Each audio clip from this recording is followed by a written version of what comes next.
जब वह सड़क पर पहुंची तो वेणु अपने ऑटो रिक्शा के साथ आया।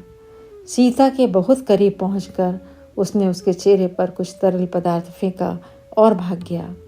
यह एसिड था और सीता जोर से रोते हुए अपने घर वापस भागी।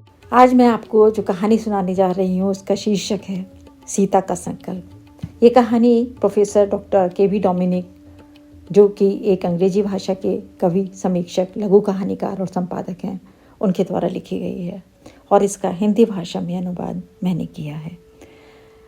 ये एक ऐसी लड़की सीता की कहानी है जिसको एक तरफा प्रेम में एसिड अटैक का सामना करना पड़ा, और लेकिन उसने अपने सकारात्मक दृष्टिकोण से न अपने जीवन को सफलता के साथ जिया, बल्कि जो और इस तरीके के विक्टिम थे उनको भी उनका जीवन प्रसन्नतापूर्वक जीने में उनकी मदद की। तो सुनिए कहानी।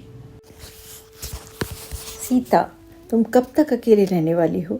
इतने सारे विवाह प्रस्ताव आए हैं और तुम किसी से सहमत नहीं हो। तुम पहले से ही 27 साल की हो गई हो और यदि तुमने और देर करी तो तुम्हें कोई पति नहीं मिल पाएगा। पुरुष हमेशा चाहते हैं कि उनकी पत्नियां उनसे छोटी हों और यहाँ के अधिकांश युवा 30 साल की उम्र से पहले शादी कर लेते हैं। तुम हमारी एकमात्र बच्ची हो और हम चाहते हैं कि तुम जल्द से जल्द शादी कर लो। देखो, तुम्हारे पिताजी और माँ दोनों बहुत स्वस्थ नहीं हैं। किसी भी समय कुछ भी हो सकता है। मेरे कॉलेज के सहपाठी गोपी के माध्यम से अब एक नया प्रस्ताव आया है। उनका बेटा आनंद सरकारी हाई स्कूल में टीचर है।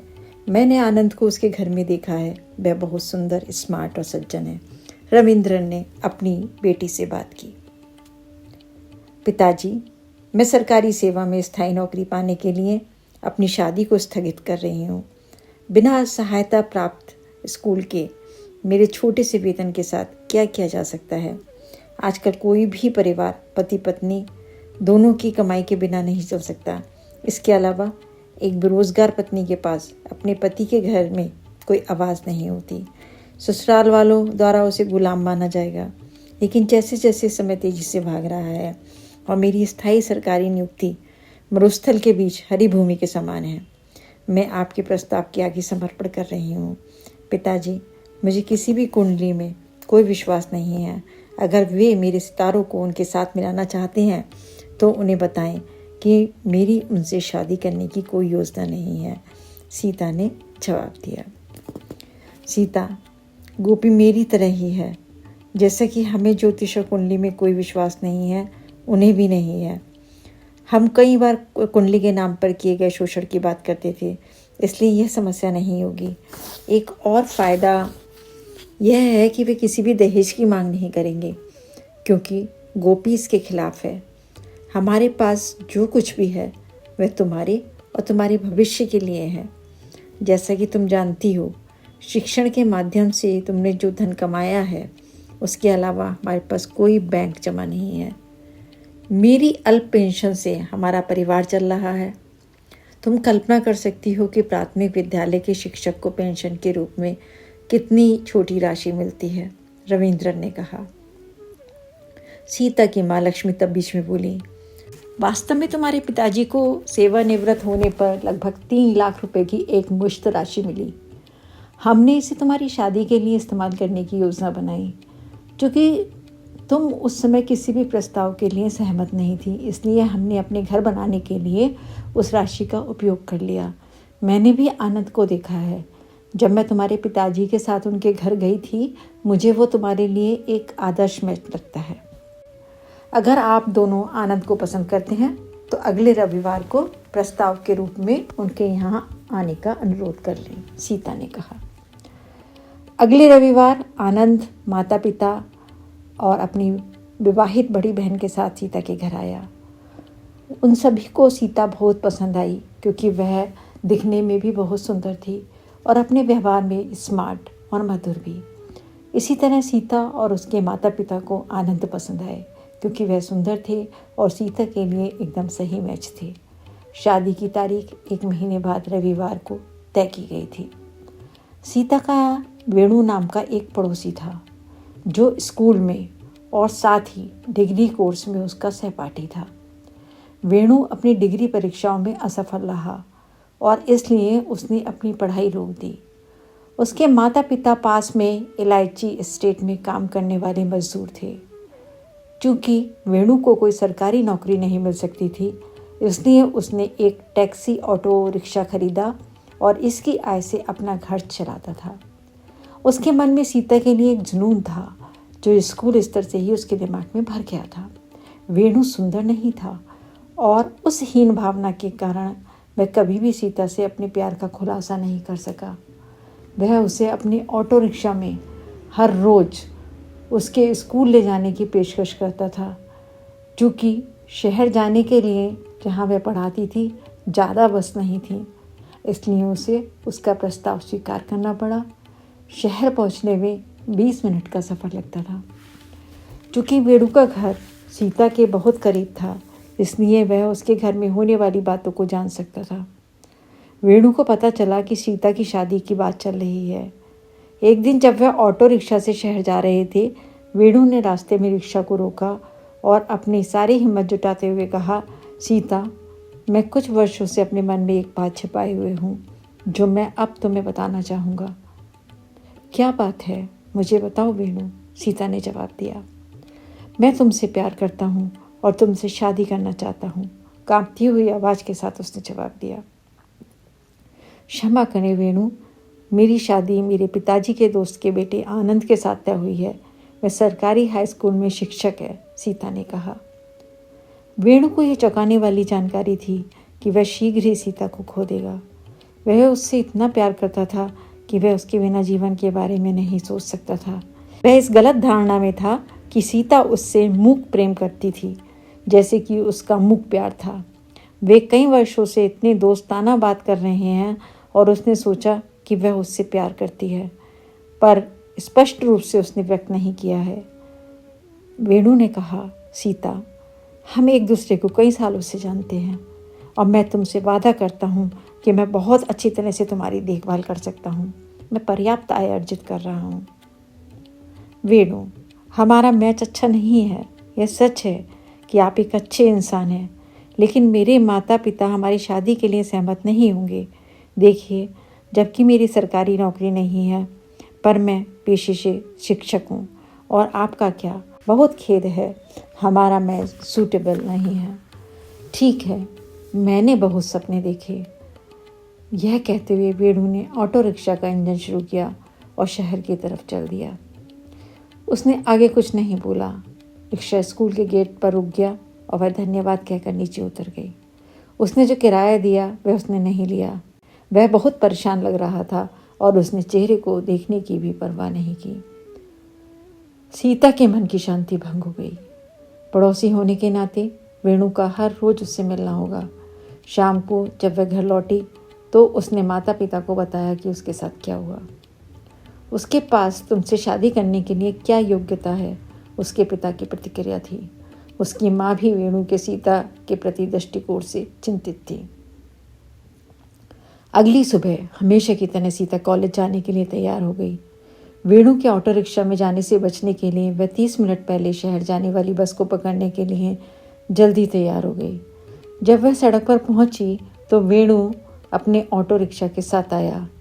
सीता के बहुत करीब पहुंचकर उसने उसके चेहरे पर कुछ तरल पदार्थ फेंका और भाग गया। यह एसिड था और सीता जोर से रोते हुए अपने घर वापस भागी, मुझे बचाओ। घर पहुंचकर वह रो पड़ी। वेणु ने मेरे चेहरे पर एसिड फेंक दिया। पिताजी, मेरे चेहरे पर पानी डालो और मुझे जल्दी ही हॉस्पिटल ले चलो। सीता के पिता और माँ यह सुनकर भयभीत थे और रोते हुए उन्होंने एक बाल्टी पानी लिया और लगातार मग के साथ उसके चेहरे पर डाला। रविंद्र ने तुरंत अपने पड़ोसी यूसुफ को फ़ोन किया और वह अपनी कार लेकर आया। सीता को शहर के मेडिकल कॉलेज में ले जाया गया और डॉक्टर ने तुरंत उसके जलने का इलाज शुरू कर दिया। उसके चेहरे और गर्दन का दाहिना हिस्सा भयंकर रूप से जल गया था। सौभाग्य से एसिड उसकी आँखों, होठ या कानों पर नहीं गिरा था। पानी के साथ प्राथमिक चिकित्सा ने जलने की गंभीरता को कम कर दिया। रविंद्र ने मामले की सूचना पुलिस स्टेशन को दी और वेणु को कुछ घंटों के भीतर गिरफ्तार कर लिया गया। वेणु ने पूछताछ में सहयोग किया और स्वीकार किया कि उसने अपराध किया है। उसने पुलिस को बताया कि उसने सीता को शादी करके किसी और की होने से बचाने के लिए यह अपराध किया, क्योंकि वह उससे बहुत प्यार करता था। वेणु की जमानत के लिए किसी ने भी अर्जी दायर नहीं की, क्योंकि अपराध जमानत योग्य नहीं था और वह मुकदमे की अगली तारीख तक जेल में कैद रहा। सीता के ठीक होने में अस्पताल में लगभग 1 महीने का समय लगा। हालांकि त्वचा और नीचे का मांस ठीक हो गया था, पर जहां एसिड पड़ा था वह भाग सिकुड़ी हुई काली त्वचा से खराब हो गया। उसके चेहरे को देखना भयानक था। सीता को 1 महीने बाद अस्पताल से छुट्टी दे दी गई और वह बुरी तरह से परेशान थी। वह अपने पिता और माता को छोड़कर पृथ्वी पर किसी का सामना नहीं करना चाहती थी। वह दर्पण में अपने चेहरे को देखने से अपने को रोकती थी, जिससे उसे रोना आ जाता था। वह अपने कमरे में बंद रहना पसंद करती थी। यह कहने की जरूरत नहीं कि आनंद के साथ सीता की शादी को छोड़ना पड़ा और एक खुशहाल विवाहित जीवन का उसका सपना बुलबुले की तरह फूट गया। इस बीच वेणु का मुकदमा पूरा हो गया और उसे 10 साल के कठोर कारावास और पीड़ित को 1 लाख रुपए का जुर्माना देने की सजा दी गई। उसे राज्य की सेंट्रल जेल में रखा गया। सीता की त्रासदी से पूरा गांव सदमे में था और लोग उसके भाग्य पर रो रहे थे। उसके पड़ोसियों, रिश्तेदारों, सहकर्मियों, शिक्षकों और छात्रों ने उसके ठीक होने और सामान्य जीवन में लौटने की प्रार्थना की।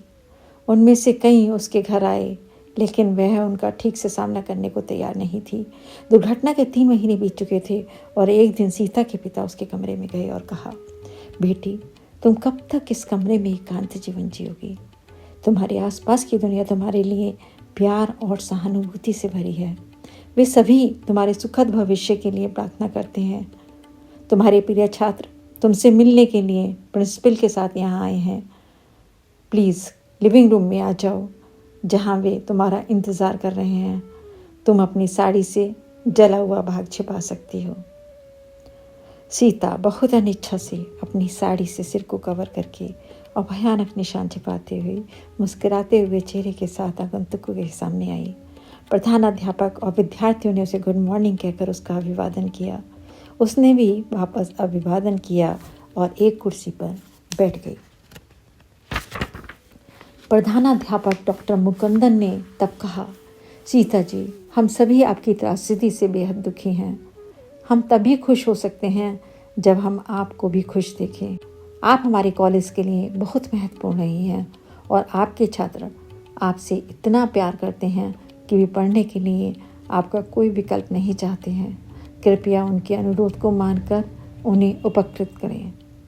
आप जानती हैं कि आपके सहकर्मी कितना प्यार करने वाले हैं। वे सभी आपकी वापसी का इंतज़ार कर रहे हैं। जनता की निगाहों से बचने के लिए हम आने जाने के लिए टैक्सी कार की व्यवस्था कर देंगे। प्रिंसिपल सर ने जो सुझाव दिया वह स्वीकार्य है प्रिय बेटी।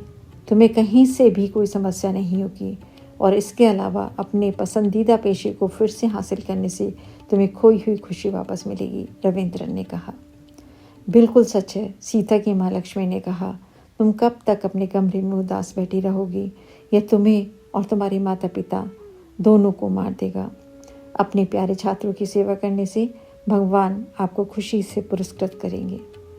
यदि आप सभी इस तरह से दबाव डाल रहे हैं तो मैं अपना शिक्षण जारी रखूंगी। आखिर मेरे भविष्य में बचा ही क्या है? मेरी वजह से मैं अपने पिताजी और माँ के आंसू नहीं देखना चाहती, इसलिए मैंने जैसे भी संभव हो दूसरों के लिए जीने का फैसला किया है। सीता ने आंखों से आंसू बहते हुए जवाब दिया। सभी उसके फैसले पर बहुत खुश थे। प्रिंसिपल ने तब कहा, प्रिय सीता जी, हम आपके बहुत आभारी हैं। आप अपने शिक्षण को कल से ही पुनः जारी कर सकती हैं। हम आपके लिए सुबह टैक्सी कार भेजेंगे। अगली सुबह सीता पढ़ाने जाने के लिए साड़ी पहनकर और अपने जले हुए चेहरे को उसके सिरे से ढककर तैयार हो गई। टैक्सी कार उसे कॉलेज ले गई और सामने वाले यार्ड में इकट्ठे हुए उसके सहयोगियों और छात्रों ने उसका गर्मजोशी से स्वागत किया। प्राचार्य डॉक्टर मुकुंदन ने उसे सुंदर फूलों का गुलदस्ता देकर स्टाफ रूम तक पहुंचाया। छात्रों और कर्मचारियों द्वारा प्यार की बौछार के संभव सीता के दुख और अकेलेपन ने आत्मसमर्पण कर दिया। वह पहले की तरह खुश हो गई। उसने छात्रों के साथ अपने जीवन में शांति और खुशी पाई। कहने की ज़रूरत नहीं है कि सीता शहर में बहुत लोकप्रिय हो गई। और मीडिया ने उसकी जीवन में शानदार वापसी पर रिपोर्ट प्रकाशित की। आमतौर पर एसिड पीड़ितों को समाज द्वारा उपेक्षित किया जाता है और वे गैर सरकारी संगठनों द्वारा स्थापित पुनर्वास केंद्रों में शरण लेते हैं।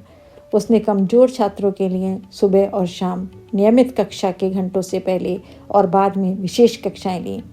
उसके अनुरोध पर टैक्सी कार हटा दी गई और वह बस में आने लगी।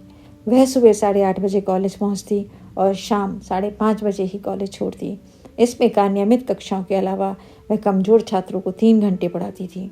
इसके अलावा वह कॉलेज की राष्ट्रीय सेवा योजना की प्रभारी थी और वह इसके तहत अद्भुत अनुकरणीय सामाजिक गतिविधियां करती थी। राज्य सरकार ने सर्वोत्तम परिणाम और समाज सेवा की गतिविधियों को ध्यान में रखते हुए सीता के गैर सहायता प्राप्त कॉलेज को सरकारी सहायता प्राप्त कॉलेज में प्रोन्नत करने का निर्णय लिया और इस प्रकार सीता सहित सभी शिक्षकों को उच्च सरकारी वेतन मिलना शुरू हो गया।